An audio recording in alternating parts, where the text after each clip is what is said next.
প্রতিরক্ষা মন্ত্রণালয়ের অধীন বাংলাদেশ নৌবাহিনীর ডেমনস্ট্রেটর পদের প্রশ্ন সমাধান। প্রথম প্রশ্ন ছিল, ফেসবুকের সদর দপ্তর কোথায় অবস্থিত?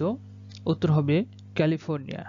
এই প্রশ্ন এমসিকিউ আকারে ছিল, যেহেতু প্রশ্ন বাইরে প্রকাশ হয়নি তাই শুধুমাত্র এমসিকিউ এর অপশন না দিয়ে শুধুমাত্র এক কথায় উত্তরগুলো দেওয়া হলো। দ্বিতীয় প্রশ্ন ছিল, তিব্বত একটি উপত্যকা। সুইডেনের মুদ্রার নাম কি? উত্তর হবে ক্রোনা। অটোয়া চুক্তি কত সালে স্বাক্ষরিত হয়? উত্তর হবে ৩ ডিসেম্বর ১৯৯৭। ডেমনস্ট্রেটর প্রতিরক্ষা মন্ত্রণালয়ের পরীক্ষা। ৫ নম্বর প্রশ্ন ছিল, বদ্বীপ পরিকল্পনা ২১০০ এ কয়টি ভৌগোলিক হটস্পট নির্ধারণ করা হয়েছে? উত্তর হবে ৬টি। টেকসই উন্নয়ন লক্ষ্যমাত্রার চতুর্থ লক্ষ্যমাত্রা কোনটি? উত্তর হবে মানসম্মত শিক্ষা।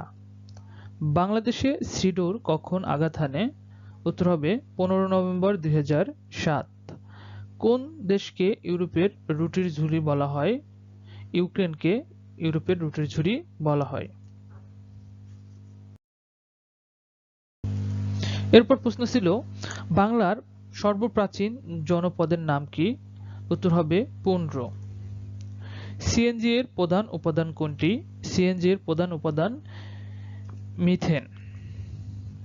জি7 ভুক্ত একমাত্র এশিয়ার দেশ কোনটি? উত্তর হবে জাপান। বাংলার ভেনিস বলা হয় কোনটিকে? বাংলার ভেনিস বরিশাল।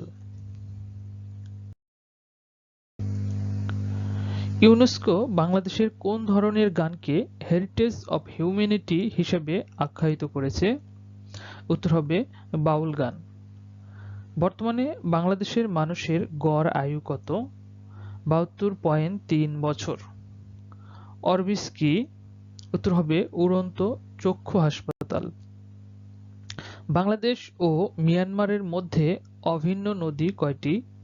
উত্তর হবে ৩টি। এরপর প্রশ্ন ছিল, জাতিসংঘের প্রধান অঙ্গসংস্থান কয়টি? উত্তর হবে ৬টি। যুক্তরাষ্ট্র ও মেক্সিকোকে বিভক্তকারী সীমারেখার নাম কি? উত্তর হবে সনোরা লাইন। সোহরাই কাদের উৎসব? উত্তর হবে সাঁওতাল। পরবর্তী একদিনের বিশ্বকাপ ক্রিকেট কোথায় অনুষ্ঠিত হবে? উত্তর হবে দক্ষিণ আফ্রিকা। ৩টি দেশ মিলে হবে, দক্ষিণ আফ্রিকা, নামিবিয়া।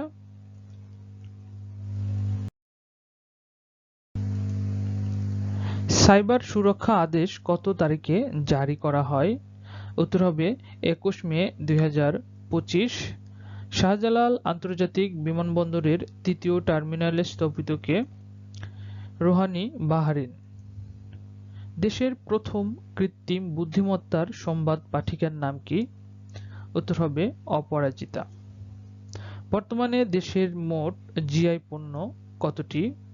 উত্তর হবে ৫৫টি। এইখানে এই পরীক্ষার যে অপশন ছিল সেই অপশন অনুযায়ী ৫০টি হবে।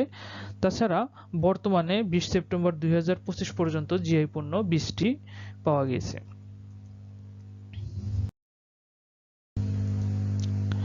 জীবাশ্ম জ্বালানি নয় কোনটি? উত্তর হবে ঘ নম্বর অপশন বায়োগ্যাস। বাকি কয়লা, খনিজ তেল, গ্যাস এগুলো হচ্ছে জীবাশ্ম জ্বালানি। কোন দেশের সমুদ্র বন্দর নেই? উত্তর হবে নেপাল। যেহেতু এই অপশনগুলো এই প্রশ্নগুলো অপশন ছাড়া বোঝা কঠিন তাই এইগুলোর অপশন দেওয়া হয়েছে, বাকিগুলোর ক্ষেত্রে অপশন রাখা হয়নি। নিচের কোন দেশটি আসিয়ান জোটভুক্ত নয়? উত্তর হবে হংকং। স্থলবেষ্টিত দেশ নয় নিচের কোনটি?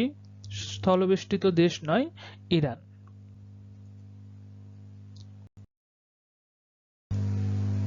আর্দ্রতা বাড়লে শব্দের বেগের কিরূপ পরিবর্তন হয়? আর্দ্রতা বাড়লে শব্দের বেগ বৃদ্ধি পায়। কক্ষ তাপমাত্রায় পানির ঘনত্ব সবচেয়ে বেশি। ৪ ডিগ্রি সেলসিয়াস তাপমাত্রায় পানির ঘনত্ব সবচেয়ে বেশি। বায়ুর ওজন কোথায় বেশি? বায়ুর ওজন মেরু অঞ্চলে বেশি। বায়োগ্যাসের প্রধান কাঁচামাল কোনগুলো? উত্তর হবে গোবর ও পানি। এরপরে প্রশ্ন ছিল, হঠাৎ চলন্ত গাড়ি ব্রেক করলে যাত্রীরা সামনের দিকে ঝুঁকে পড়ে কেন? উত্তর হবে গতি জড়তার কারণে। সাবানের রাসায়নিক নাম কি? সাবানের রাসায়নিক নাম সোডিয়াম স্টিয়ারেট। নিম্নের কোনটি ইনার্ট গ্যাস বা নিষ্ক্রিয় গ্যাস? উত্তর হবে হিলিয়াম। ক্লোরোফিল নেই নিম্নের কোনটিতে? ক্লোরোফিল নেই ছত্রাক, অর্থাৎ ছত্রাকের ক্লোরোফিল নেই। আলাওল কোন শতকের কবি? উত্তর হবে সপ্তদশ। বিদ্যাসাগর ও বাঙালি সমাজ গ্রন্থের রচয়িতা বিনয় ঘোষ। ক্ষুদ্র জাতিগোষ্ঠী নিয়ে লেখা উপন্যাস কোনটি? ক্ষুদ্র জাতির সত্তা নিয়ে উপন্যাস হলো কর্ণফুলী, আলাউদ্দিন আলাজাদের কর্ণফুলী। পথিক তুমি পথ হারাইছ উক্তিটি কার? উক্তিটি হবে কপালকুণ্ডলা উপন্যাসের কপালকুণ্ডলের উক্তি। অনিলা দেবী ছদ্মনামে লিখতেন কে? অনিলা দেবী ছদ্মনামে লিখতেন শরৎচন্দ্র চট্টোপাধ্যায়। অন্নদা দিদি চরিত্রটি কোন উপন্যাসের? অন্নদা দিদি চরিত্রটি শরৎচন্দ্রের শ্রীকান্ত উপন্যাসের। র্যাঙ্ক শব্দের বাংলা পরিভাষা কি? উত্তর হবে পদমর্যাদা। কৃদন্ত পদের পূর্বপদকে কি বলে? কৃদন্ত পদের পূর্ববর্তী পদকে উপপদ বলে।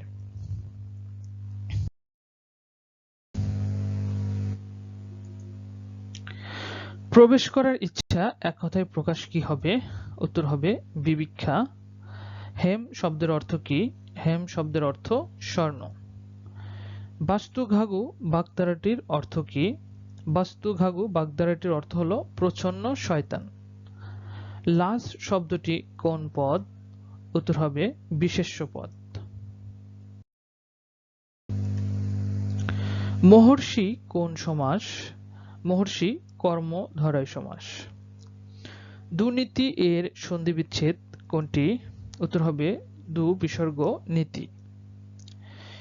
দীপ্যমান শব্দের প্রকৃতি ও প্রত্যয় কোনটি? উত্তর হবে দীপ যোগ সানজ। তস্কর এর বিপরীত শব্দ কোনটি? তস্কর এর বিপরীত শব্দ সাধু।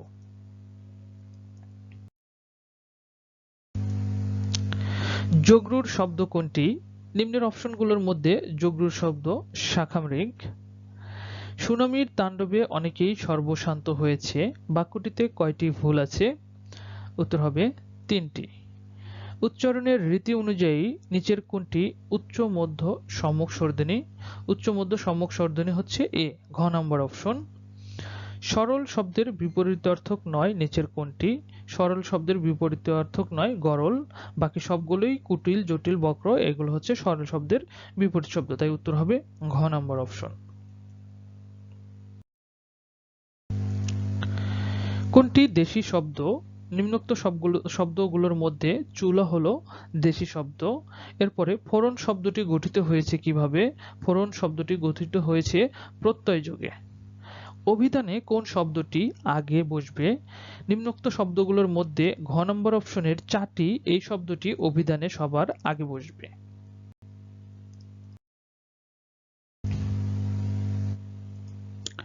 এরপর ইংরেজি প্রশ্ন।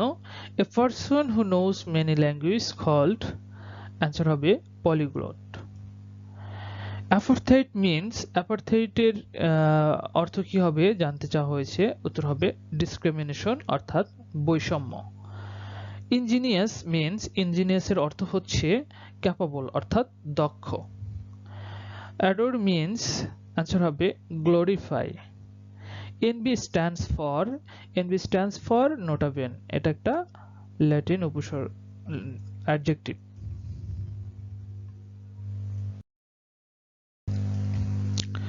Choose the correct spelling. তাহলে এই নিম্নে যে 4টি অপশন আছে এর মধ্যে এ নাম্বারের স্পেলিংটা সঠিক, COLLATERAL collateral.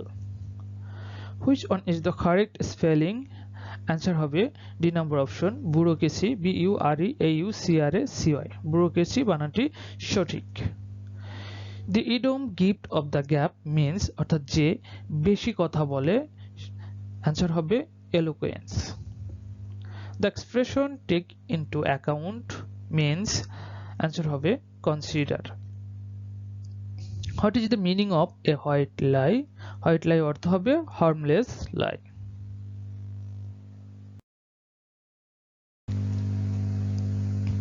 Fleet at home means, answer হবে a group of ships. Plagiarism means, answer হবে the act of using someone else's ideas as one's own, অর্থাৎ কারোর জিনিস নিজের নামে চালিয়ে দেওয়া তাকে বলা হয় প্লাজারিয়ারিস্ট। কোনটি মৌলিক শব্দ? নিচের অপশনগুলোর মধ্যে নাক হচ্ছে মৌলিক শব্দ, বাকি শব্দগুলোকে ভাঙা যায়। এরপর অঙ্ক প্রশ্নের সমাধান। অঙ্ক প্রশ্নের 1 নম্বরে ছিল একটি আয়তক্ষেত্রের দৈর্ঘ্য প্রস্থের 2/3 গুণ, আয়তক্ষেত্রের ক্ষেত্রফল 13.5 বর্গ মিটার হলে পরিসীমা কত? সমাধান। মনে করি আয়তক্ষেত্রের প্রস্থ x, অতএব দৈর্ঘ্য হবে 3x এর 2/3 মিটার। অতএব আয়তক্ষেত্রের ক্ষেত্রফল অর্থাৎ দৈর্ঘ্য গুণন প্রস্থ করলে পাওয়া যাবে 3x² 2 বর্গ মিটার। শর্তমতে আমরা লিখতে পারি 3/2x² = 13.5। এটা ক্যালকুলেশন করলে হবে 3x² = 27। 27 কে 3 দিয়ে ভাগ করলে x² এর ভ্যালু আসবে 9। 9 কে রুট করলে x এর ভ্যালু পাওয়া যাবে 3।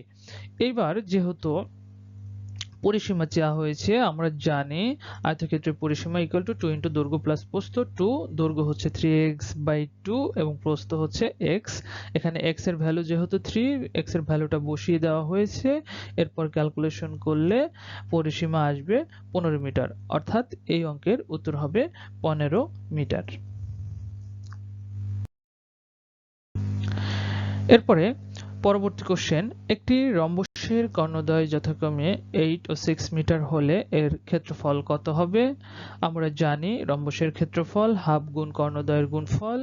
এবার ভ্যালুগুলো বসাই দেব। হাফ ইনটু প্রথম কর্ণ হচ্ছে 8, দ্বিতীয় কর্ণ হচ্ছে 6। এটা ক্যালকুলেশন করলে পাওয়া যাবে 24 স্কয়ার মিটার অর্থাৎ বর্গ মিটার। তাহলে রম্বসের ক্ষেত্রফল পাওয়া যাবে 24 বর্গ মিটার। এটি হবে এই অঙ্কের অ্যান্সার। পরবর্তী অঙ্ক, একটি ঘরের মেঝে কার্পেট দিয়ে মুড়তে 800 টাকা খরচ হয়। যদি মেঝের দৈর্ঘ্য 1 মিটার কম হতো তাহলে খরচ 700 টাকা হতো। ঘরের দৈর্ঘ্য কত? তাহলে আমরা লিখতে পারি 1 মিটারের জন্য খরচ কম হয় 800 - 700 = 100 টাকা, অর্থাৎ 1 মিটারের জন্য খরচ কম হয় 100 টাকা। তাই লেখা যায় 100 টাকা খরচ হয় 1 মিটার দৈর্ঘ্যে, অতএব 1 টাকা খরচ হয় 1/100 মিটার দৈর্ঘ্যে। ঘর ছিল হচ্ছে 800 মিটার, তাহলে 800 টাকা খরচ হয় 1 × 800 / 100 মিটার দৈর্ঘ্যে। এটা ক্যালকুলেশন করলে পাওয়া যায় 8 মিটার। অতএব গড়ের দৈর্ঘ্য হবে 8 মিটার। এটি হবে এই অঙ্কের উত্তর। পরবর্তী অঙ্ক, একটি বাঁশের হাফ অংশ কাদায় এবং 1/3 অংশ পানিতে আছে। বাঁশটি 2 মিটার পানির উপরে থাকলে সম্পূর্ণ বাঁশটির দৈর্ঘ্য কত? প্রথমত কাদায় এবং পানিতে আছে, এটা ক্যালকুলেশন করতে হবে। তাই লেখা যায়, তার আগে আমরা ধরে নেই, মনে করি সম্পূর্ণ বাঁশটির দৈর্ঘ্য 1 অংশ। কাদায় ও পানিতে মোট আছে 1/2 প্লাস 1/3 অংশ। এটা ক্যালকুলেশন করলে পাওয়া যাবে 5/6 অংশ। এবার সম্পূর্ণ বাঁশ থেকে 5/6 অংশ বাদ দিলে যেটা থাকবে সেটা পানির উপরে থাকবে। অতএব অবশিষ্ট অংশ 1 - 5/6। এটা ক্যালকুলেশন করলে পাওয়া যাবে 1/6 অংশ। এই 1/6 অংশ সমান হচ্ছে 2 মিটার। অতএব 1 অংশ, যেহেতু সম্পূর্ণ বাঁশ 1 অংশ, অতএব 1 অংশ সমান হচ্ছে 12 মিটার, অর্থাৎ সম্পূর্ণ বাঁশের দৈর্ঘ্য 12 মিটার। এটি হবে এই অঙ্কের উত্তর। এরপর পরবর্তী অঙ্ক, লগ √3 এর মান কত? তাহলে এর মান হবে, লগ রাশিটা তোলা হয়েছে, তুলে এরপরে লিখেছি লগ 3 √3 আর 81 কে লেখা হয়েছে 9 স্কয়ার। এবার লগ ও সূচকের নিয়ম অনুযায়ী উপরে স্কয়ারটা সামনে নিয়ে আসা যায়, তাই সামনে নিয়ে আসলে 2টা সামনে আসলে হবে 2 log √3 9। আবার 9 কে 3 স্কয়ার লেখা যায়, তাই এখানে 3 স্কয়ার লেখা হয়েছে। 3 স্কয়ারের যে স্কয়ার অর্থাৎ উপরে 2টা পূর্বের নিয়ম অনুযায়ী আবার সামনে নিয়ে আসা হয়েছে। সামনে নিলে হবে, আগে সামনে থেকে পূর্বে থেকেই 2 ছিল, আবার 2 নিয়ে আসলে হবে হচ্ছে 4 log √3 3। এখন √3 কে বেজের সাথে মিলানোর জন্য শুধু 3 কে আমরা √3 স্কয়ার লিখতে পারি, তাহলে স্কয়ার রুট কাটা গেলে পূর্বেরটাই থাকে। এর পরবর্তীতে সেই 2টা সামনে এসে 4 এর সাথে গুণ হলে পাওয়া যায় 8 log 3 বেস √3। তাহলে 8 বাদে বাকি যে অংশটুকু আছে log √3 বেস 3 এটার মান হচ্ছে 1, তাই লেখা যায় 8 গুণ 1 অতএব 8। তাহলে এই অঙ্কের উত্তর হবে 8। প্রিয় ভিউয়ার্স, সবগুলো অঙ্কেই এমসিকিউ আকারে ছিল, কিন্তু এখানে শুধুমাত্র উত্তরটা দেখানো হয়েছে। সমাধান: এই অঙ্কের x এর ভ্যালু বের করতে বলা হয়েছে। প্রশ্নে একটু ভুল আছে, এর মান কত হবে, এখানে x এর মান কত হবে এটা লিখতে হবে। প্রথমে রাশিটা তুলে নিয়েছি, রাশিটা তুলে যেহেতু আমরা দেখতে পাচ্ছি a/b আর এই পাশে আছে b/a, এই দুইটাকে সিমিলারলি আনার জন্য একপাশে চেঞ্জ করলে তার পাওয়ার গুলোও চেঞ্জ হয়ে যাবে। তাহলে পাওয়ার চেঞ্জ করলে ওই অংশটুকু পাওয়া যায়। এবার বেস বেস সমান আছে, বেস বেস সমান থাকলে উপরে পাওয়ার সমান লিখতে পারি, তাই লেখা যায় x - 3 = 5 - x। x এর ভ্যালুগুলো একই পাশে নিয়ে আসছি এবং সংখ্যাগুলো একই পাশে নিয়ে আসছি, নিয়ে এসে ক্যালকুলেশন করলে 2x = 8 পাওয়া যায়, অতএব x = 4। তাহলে এই অঙ্কের x এর মান হবে হচ্ছে 4। এটাই ছিল উত্তর। এরপর পরবর্তী অঙ্ক 2x + y = 7 এবং 2x - y = 13 হলে x ও y এর মান কত? x ও y এর মান বের করব। প্রথমত যে ওই যে উপরে যে রাশি দুইটা দেওয়া আছে সেই দুইটাকে ইকুয়েশন ধরে যোগ করা হয়েছে, যোগ করলে এটা পাওয়া যাবে।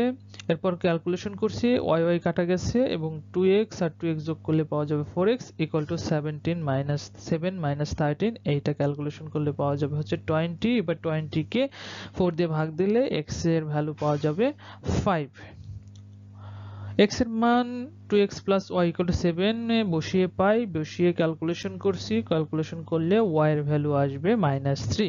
তাহলে x এবং y দুটির ভ্যালু পাওয়া গেছে। x এর ভ্যালু 5, y এর ভ্যালু হচ্ছে -3, অতএব xy = 5 - 3। এটাই হবে এই অঙ্কের উত্তর।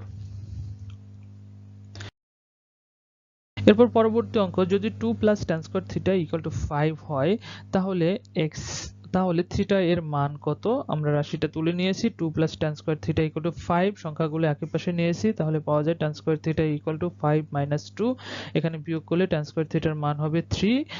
এইবার স্কয়ারকে রুট করে দিলে tan θ = হবে √3, অর্থাৎ tan কত ডিগ্রির মান? √3, 60 ডিগ্রির মান, তাই লেখা যায় θ = 60 ডিগ্রি। এটাই হবে এই অঙ্কের অ্যান্সার। এরপরে পরবর্তী অঙ্কটি ছিল কোনটি সবচেয়ে ছোট? কোনটি সবচেয়ে ছোট? অপশনগুলোর মধ্যে 1/3 এটা হবে সবচেয়ে ছোট। সবচেয়ে ছোট বের করার বুদ্ধি হচ্ছে উপরে যে লব আছে প্রত্যেকটা লবের সাথে একটা করে শূন্য বসিয়ে দিয়ে নিচে যে সংখ্যা আছে সেই সংখ্যা দিয়ে ভাগ করলে যেটার ক্ষেত্রে মান ছোট আসবে সেটাই হবে সবচেয়ে ছোট, তাই ক নাম্বার হবে এই অঙ্কের উত্তর।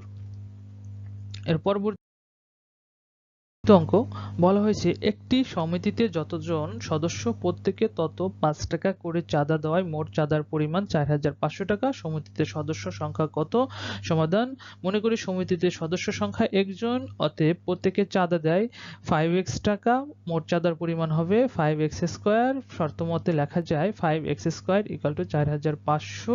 4500 কে 5 দিয়ে ভাগ করলে পাওয়া যাবে x² = 900। এবার স্কয়ারকে রুট করলে x = √900 হবে, √900 পাওয়া যায় 30, অতএব x = 30, অর্থাৎ সমিতিতে সদস্য সংখ্যা হবে হচ্ছে 30 জন। এটি হবে এই অঙ্কের অ্যান্সার।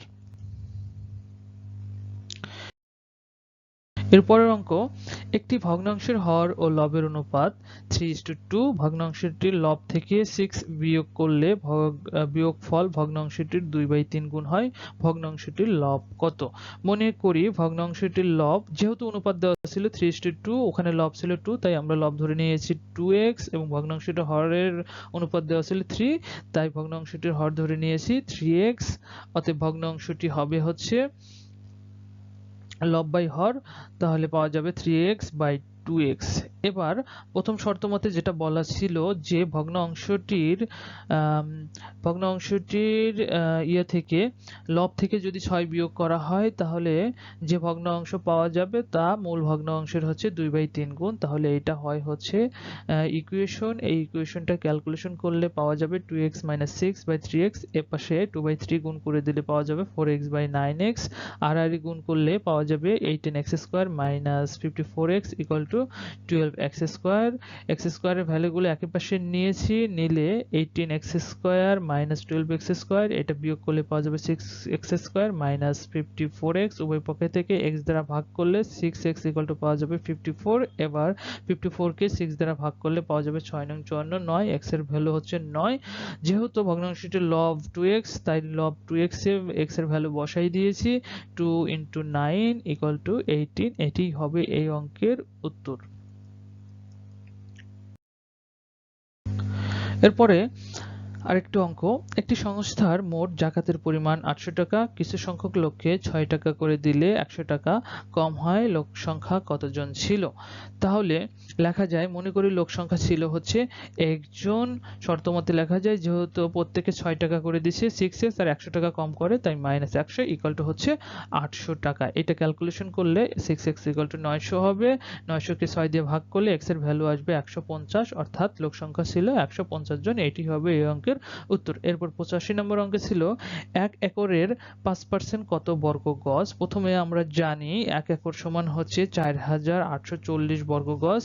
অতএব 4840 এর 5% সমান = 4840 গুণ 5/100। এটা ক্যালকুলেশন করলে পাওয়া যাবে 242 বর্গ গজ, অর্থাৎ 1 একরের 5% হচ্ছে 242 বর্গ গজ। এটি হবে এই অঙ্কের উত্তর।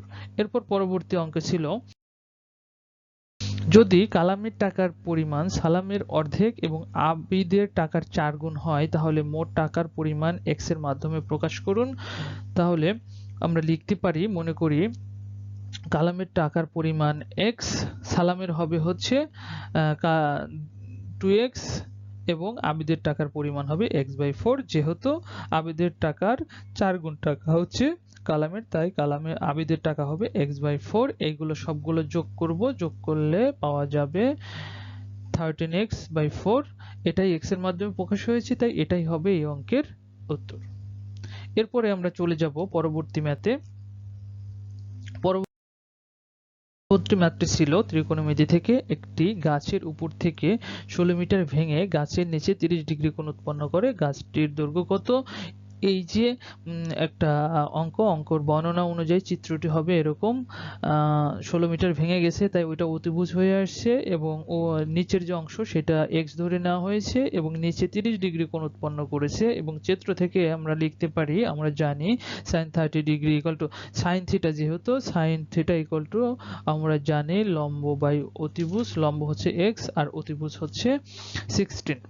এটা ক্যালকুলেশন করলে sin 30 ডিগ্রির মান হচ্ছে হাফ = x/16। এটা ক্যালকুলেশন করলে পাওয়া যাবে 2x = 16। 16 কে 2 দিয়ে ভাগ করলে x এর ভ্যালু আসবে 8। যেহেতু চাওয়া হয়েছে গাছটির দৈর্ঘ্য পুরোটুকুই x + 16, x এর ভ্যালু 8, তার সাথে 16 যোগ করলে হবে 24, অর্থাৎ এই অঙ্কের উত্তর হবে 24, অর্থাৎ গাছটির দৈর্ঘ্য 24। প্রিয় ভিউয়ার্স, ভিডিওটি যদি ভালো লেগে থাকে অবশ্যই লাইক, কমেন্ট এবং শেয়ার করবেন এবং প্রশ্ন সমাধানে কোনো ভুল থাকলে অবশ্যই কমেন্ট বক্সে জানিয়ে দেবেন। এই প্রশ্নটি কোনো গ্রুপে পাওয়া যায়নি, অর্থাৎ পাবলিশড হয়নি। যে কয়েকটা প্রশ্ন পাওয়া গেছে কোনো মাধ্যম থেকে, সবগুলো প্রশ্নের সমাধান দেওয়া হয়েছে। মোট 100টা প্রশ্ন ছিল, তার ভিতরে 87 প্রশ্নের সমাধান দেওয়া হয়েছে এবং সবগুলোই অথেন্টিক। যদি ভালো লাগে থাকে অবশ্যই লাইক, কমেন্ট এবং শেয়ার করবেন এবং এতক্ষণ পুরো ভিডিওটি দেখার জন্য সবাইকে ধন্যবাদ।